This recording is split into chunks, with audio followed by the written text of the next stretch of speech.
Breakhold review. As good as growing vegetables in Iceland. Hi, another MPI review in the bag. Let's see what's Karen, what's next on my review pile? Soup. Didn't know that was a thing. I'll just look it up on BGG. No, Efka, you must eat soup. I can do that.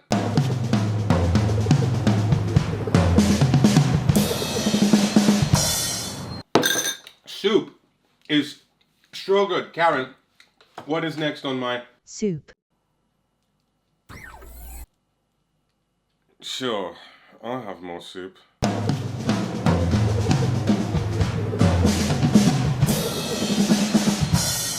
Soup. Karen, I'm not sure I can eat that. You will eat it or I delete all of your subscribers.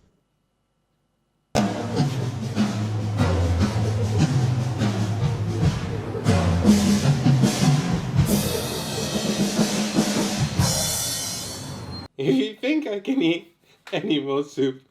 And joke's on you, Karen, because I will feed you soup. And then you will be soup. We will all be soup. There isn't any more soup. Really? Now you review Gen 7.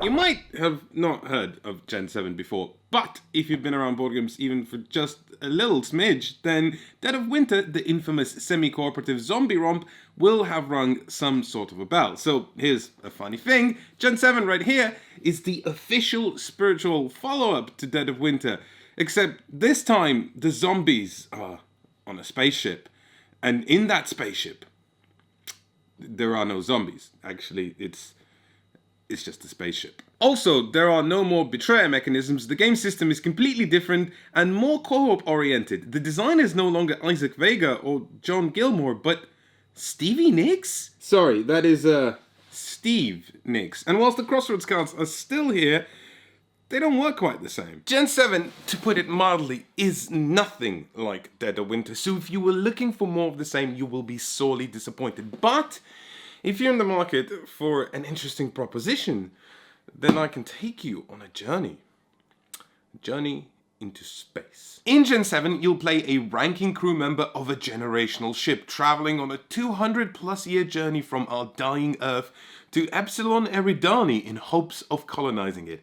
There is no way back, only an uncertain future. In fact, this ship has been trudging through the vast emptiness for more than 100 years, which establishes the cheerful proposition that Earth doesn't matter because you were born on this ship. You're going to live your entire life on it, and you will die on it. Let's take a silent minute to reflect on that.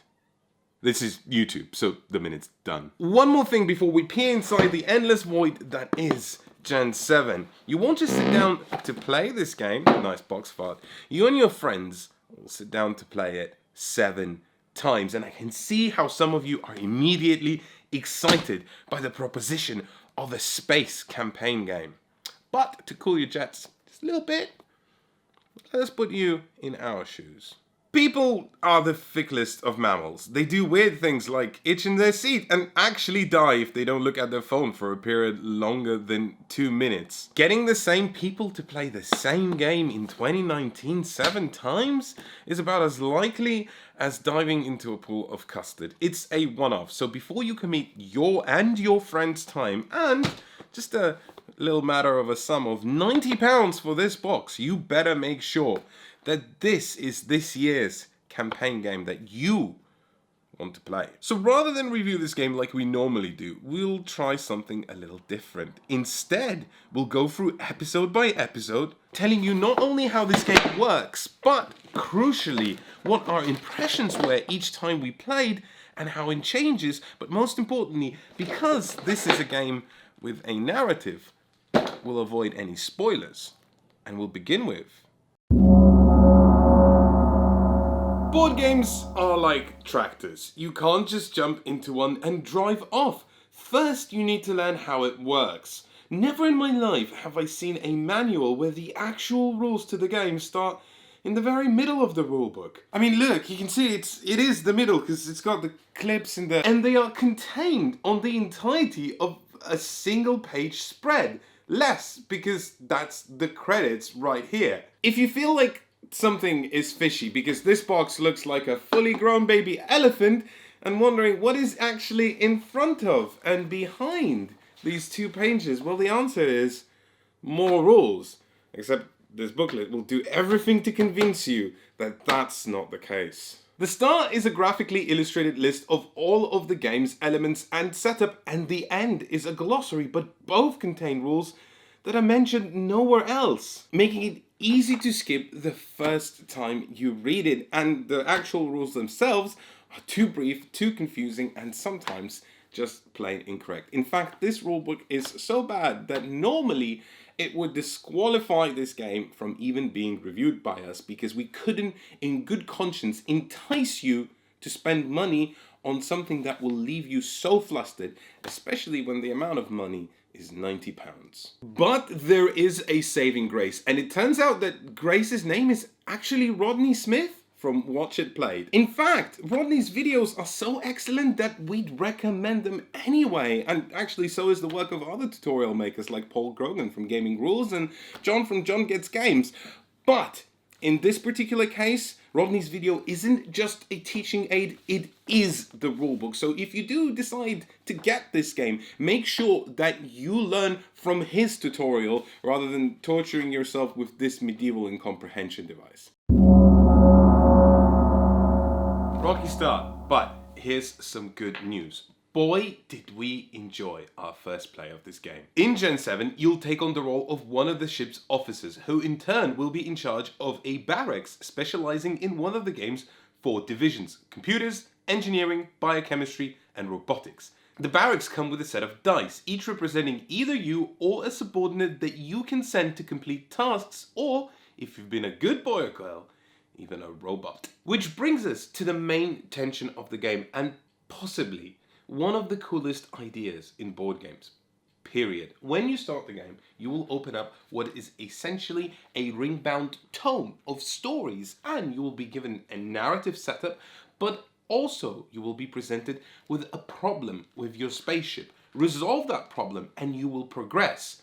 Fail to resolve it and you'll still progress, but with complications. Then each of you is handed a set of personal goals, like generator maintenance or a population study, and then on top of that, a communal pool of critical tasks, which is essentially a constant onslaught of breakages, reminding you that humanity's last hope for survival is about as solid as tiramisu. Fail these tasks, and the ship will start closing off sections of itself, and it could even cause permanent damage. If you don't want to immediately break the giant playground you were given, you'll have to send dice to those critical tasks. Sometimes you'll also have to pay resources, and to get those, again, you'll have to send dice to locations that will let you gather them. But resources can also be spent to complete personal goals, and if you complete personal goals, you'll get points. And what are points? They're promotions, actually. Essentially, to do anything in this game, you need dice, and if you focus on just the good of the ship, you will easily solve all of its problems. But then that promotion is so tempting, and there's a plethora of other ways to distract yourself. But the real key of the matter here is that you don't know what the consequences of these actions are, because you don't know how you win the campaign. All you know is that you can, and you don't know what a promotion means. You just want it. All you can do is make decisions based on what you want to do and not what the game is dictating you should do. And you'll find out the consequences later. And then there's the narrative itself, which doesn't reveal much yet, but teases you with things to come and sets up some of the game's main characters. Like the ever-present artificial intelligence called Care-N, which suspiciously sounds like the word Karen, pronounced in a stereotypical Scottish accent.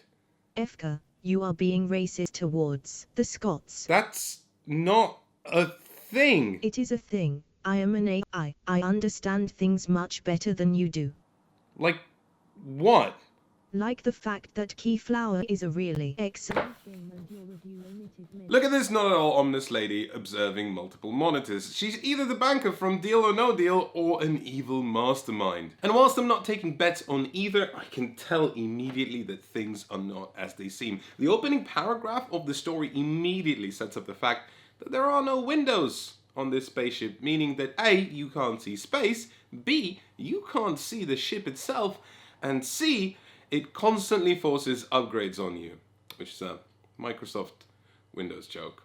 The suspense of the mystery is tantalizing, and then each episode pushes that pressure point asking you to vote on a narrative choice, fundamentally changing the course of the story and even setting up altogether different episodes for you to play. Imagine the tingling sensation on your back when you realize that all you can do is vote, but you don't know the outcome. What if one of the game's characters is leading you astray? What if they're lying? What if the choice that you are making is the wrong one? And to cap it all off, at the end of the episode, you get to open a sealed envelope, revealing new game elements, changing systems, evolving the gameplay. My word, this is just fantastic. After one evening of gameplay, I was smitten, and I was certain that there is nothing this game could do, no sin it could commit, for me to fall out of love with it. Let's shoot back towards the game's core conceit, the tug and pull between the critical tasks that keep the ship going and the personal objectives that keep our careers going. On paper, it sounded great, but for the nagging sensation that crept up when we sat down to play the second episode and set up our ship, we noticed one thing: we didn't incur any consequences. Somewhere through episode 2, we realized that all we had to do to succeed was count however many dice we needed for whatever critical tasks or story objectives we had, and then the rest could go towards whatever personal endeavors. After all, this game is ultimately cooperative, so we put the ship first.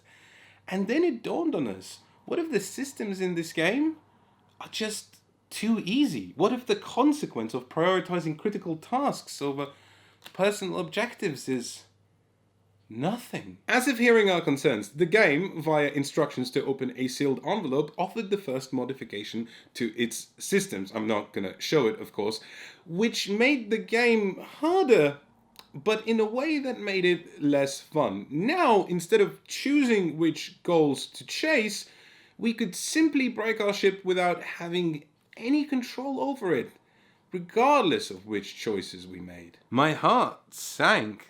The core of the game collapsed because it turned out that there was no challenge, there was just minutia. And to make that minutia harder, the game introduced chance. We felt like kids on Christmas who got a promise of a train set, but opened up the wrapper and just found a box within a box. One of my friends described the gameplay like going to work, but without the ability to hide in the toilet when things got too tedious. Okay, but we still have the crossroads cards, and they were great in episode 1. Every time you send your officer to a location, another player will draw a crossroads card and see if you are in an applicable location. If you're not, the card is simply discarded, but if you are, you'll get a little narrative choice with a twist, and the outcome being an unknown. On paper, this sounds just like the crossroads cards in Dead of Winter, but there are a few improvements.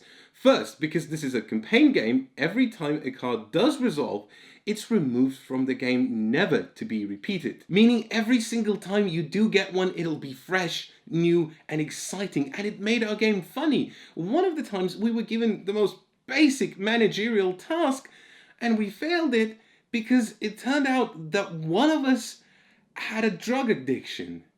Okay, maybe funny isn't quite the right adjective, but you get my drift. And then we started worrying that maybe that drug incident was a fluke. The more we played, the less these crossroads cards actually triggered. We counted averages, and it turned out that over the course of the 2 episodes, we only had about 8 that resolved, and for every one that altered our game in a meaningful way, there were 7 that didn't do anything interesting. Now the game was just actively sabotaging a ship. It was just throwing a wrench and saying, look, your ship will break whether you like it or not. We started to realize that Pandemic Legacy is a very good campaign game for a reason. When it builds on its already very strong base, it doesn't just do so by introducing variants, although it does do that as well. It makes you feel like you've achieved something when you succeeded. All that Gen 7 made us feel was that we were constantly mitigating, constantly holding off a bad thing until another bad thing comes that is in no way more interesting than the first one. Honestly, we were bored. And the story didn't help matters much. The mystery still kept us a little intrigued, but the more we read, the more we realized how poor the writing was. Aside from the two characters it introduces, everyone in the game is called either another officer or another subordinate, or comically, a peer. And then came the big reveal.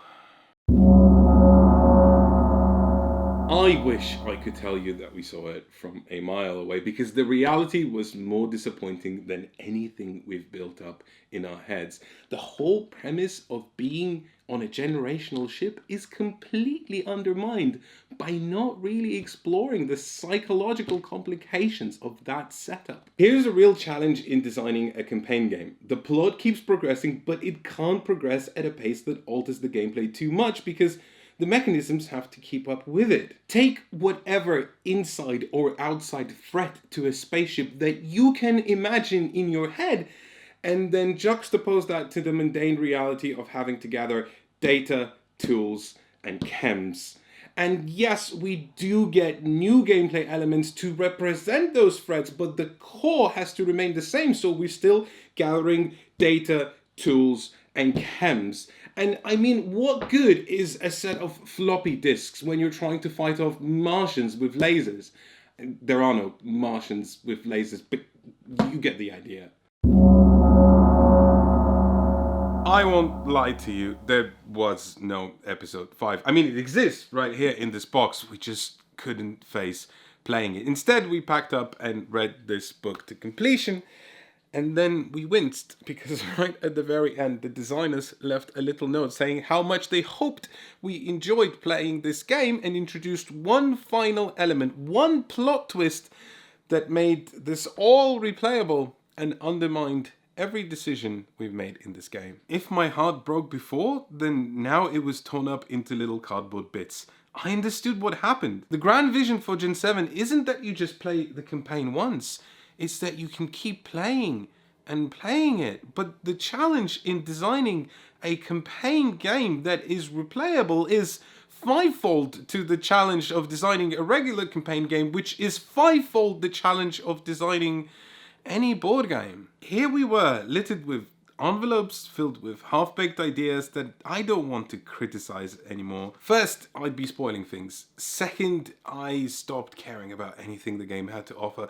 But most importantly, third, I have no real desire to keep pounding it into the ground. In the end, Gen 7 just left me sad. At £90, I obviously can't recommend it to anyone. Pandemic Legacy is excellent and cheaper, and Gloomhaven, whilst a little more expensive, is fantastic each time you play it. We're 27 games in, and I still can't wait for our next session. I know that this game was made with the best intentions, but intentions and ideas, as awesome as they are sometimes, I mean, how cool is it to have a psychological dilemma as part of the game's core conceit?